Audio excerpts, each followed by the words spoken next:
Daniel Souza, como próxima pauta, eu queria falar um pouquinho sobre a União Europeia, porque a Comissão Europeia ela divulgou um estudo, Daniel, que mostra que a população dos 27 países da União Europeia cresceu pelo quarto ano seguido e ultrapassou pela primeira vez a marca, quer dizer, a primeira vez no formato atual, né? A gente tinha o Reino Unido, e claro que a população estava acima de 450 milhões, mas agora, sem o Reino Unido, é a primeira vez que a União Europeia ultrapassa os 450 milhões de pessoas.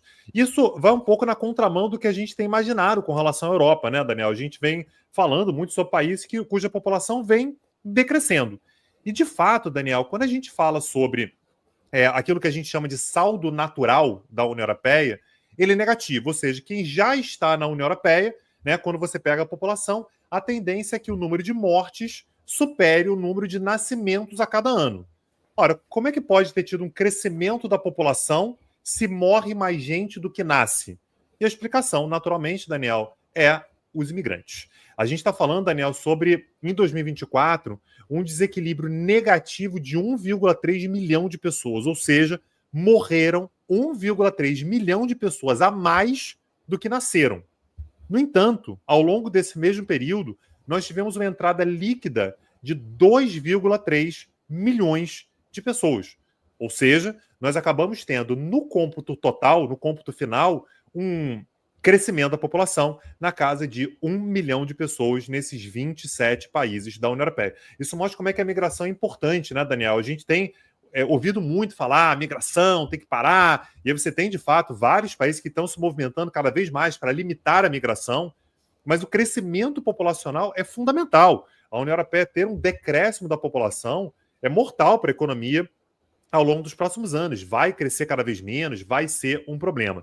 E mesmo quando a Comissão Europeia, Daniel, ela traça esse cenário de como é que estão os migrantes dentro da União Europeia, a gente tem um cenário que muitas vezes é diferente daquele que costuma ser imaginado. Os migrantes, Daniel, eles perfazem cerca de 10% da população da União Europeia. 10%.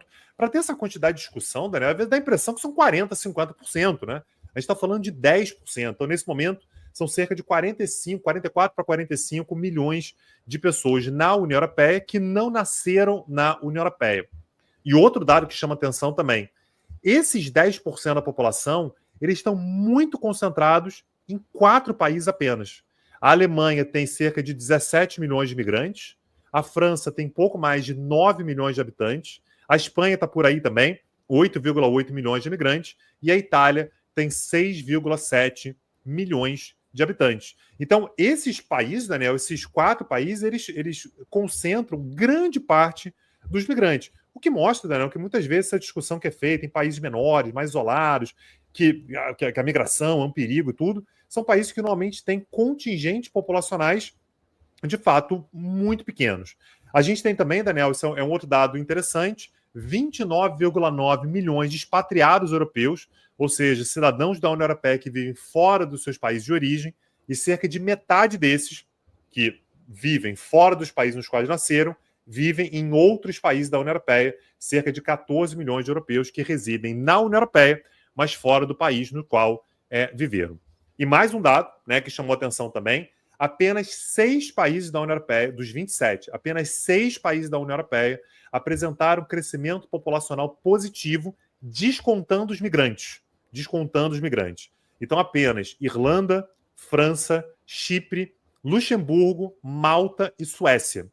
Todos os outros, na verdade, a Dinamarca teve um saldo populacional estável, todos os outros, se a população cresceu, foi só por causa dos migrantes. O que mostra, Daniel, quando a gente está falando sobre 27 países, 6 crescem e 1 fica estável, o que significa que os outros 20 tiveram um decréscimo da população que só foi corrigido nos casos nos quais esses países receberam migrantes. Então, esses números são interessantes, né, Dana, para a gente refletir bastante sobre as políticas públicas, inclusive, que os europeus vêm adotando, vários deles, inclusive, endurecendo as suas políticas com relação à migração, o que vai ser, no médio e longo prazo, crucial para que esses países não tenham um envelhecimento ainda mais grave do que eles já vêm tendo ao longo dos últimos anos. Esse é um tema recorrente aqui no Petit Jornal, né? Porque me parece incontornável, né? Você pega a União Europeia, você está falando de um continente que envelhece de forma muito acelerada. Você está falando de um continente que, se não fossem os migrantes, estaria tendo aí uma população que encolhe.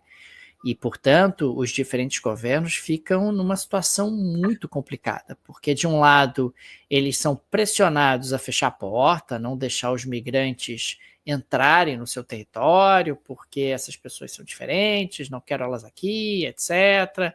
Elas vão causando aí uma série de problemas.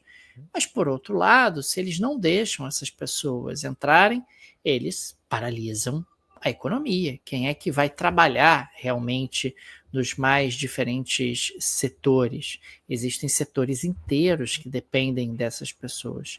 Portanto, é um dilema bastante complicado e que traz tensionamentos políticos de resultados imprevisíveis. Quem é que vai vencer essa guerra? E não tem saída boa, né? Porque de um lado você gera tensionamento político, do outro lado você gera tensionamento econômico. E você fica com o sentimento de que qualquer escolha que seja feita, problemas acabarão sendo causados de uma natureza ou de outra natureza.